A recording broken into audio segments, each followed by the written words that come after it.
Tiene que no.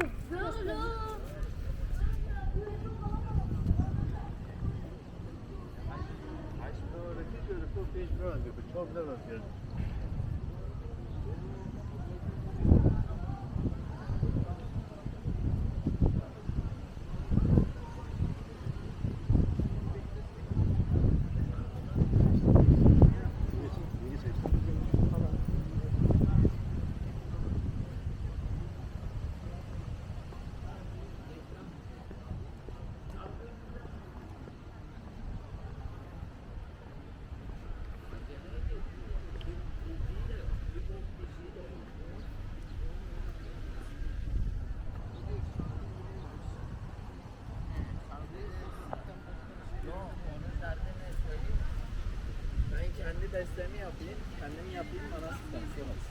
Bu bunun derdi. Evet. Vallahi Bırakacak şimdi oğlum çıkacaksın bir dur daha yine zarar verme.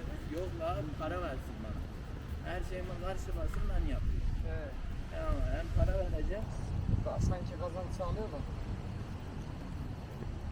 Kazanç sağlasa neyse. Hani yaptığı bir şeyle. Ya hayır onu... Deseyin hani bir yok. Sana ben 5 bin lira para harcıyorum. Bunun getirisi bana 10 bin olacaksa harcarım abi. Aynen. Geleceği de kesin değil.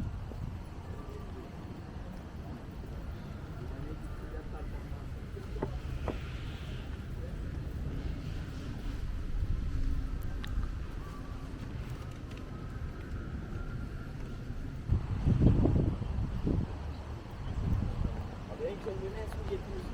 Para getiriyorsun.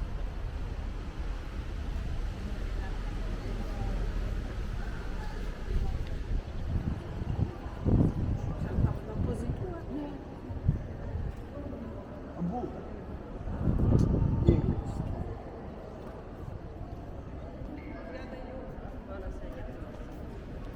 Gel sana.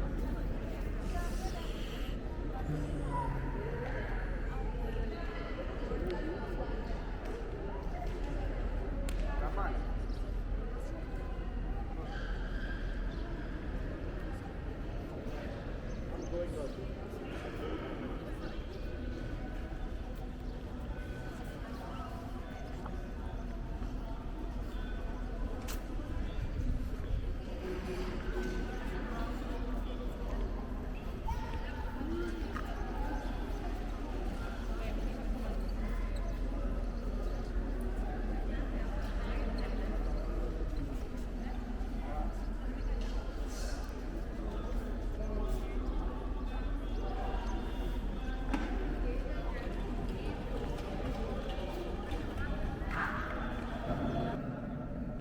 İlgimizle çevremizde bulunduğum yerde çok zayıf.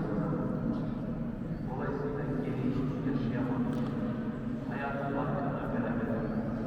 Bana tahsis edilmiş olan zamanı düzgün kullanamadım. Bana tahsis edilmiş olan mekanı temiz kullanamadım. Mekanı da kirlettim, zamanı da kirlettim ama o benim suçum değil, ben sayıyorum. Cenab-ı Hak da onun bu haline, madem bulunduğu yerde sayıyorum, yer değiştirsin, yerini yetiştirsin. Bulunduğun iş yerinde sorun var, başka bir şans var. Bulunduğun bölgede sorun var, başka bir arayış olacak. Bulunduğun duygusal ortamda uygun bir ortam değil, başka bir ortam olacak. Mekke senin ağzındaysa Medine ağzında.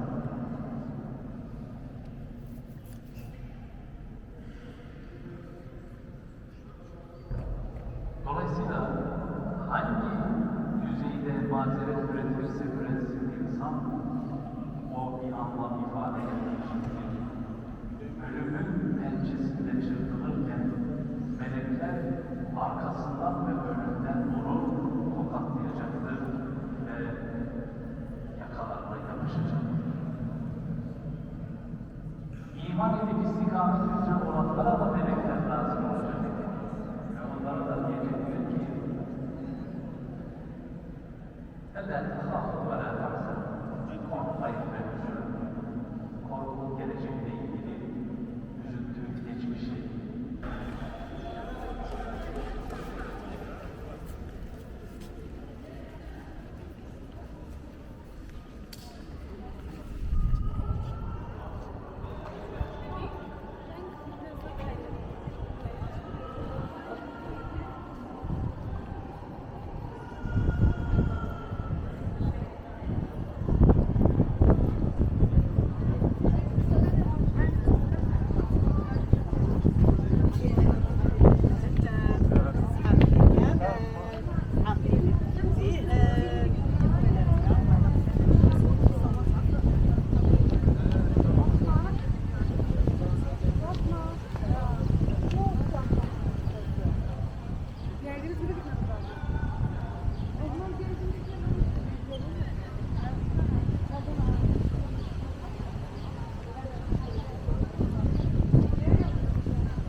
Melek pada je, berarti dia punya pakai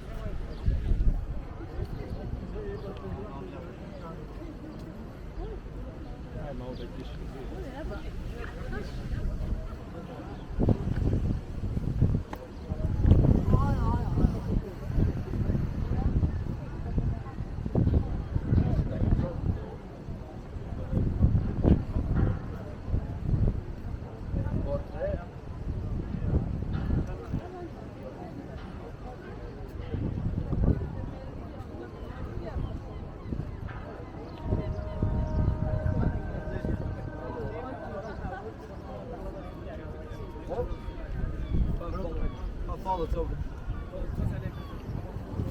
Zeynep.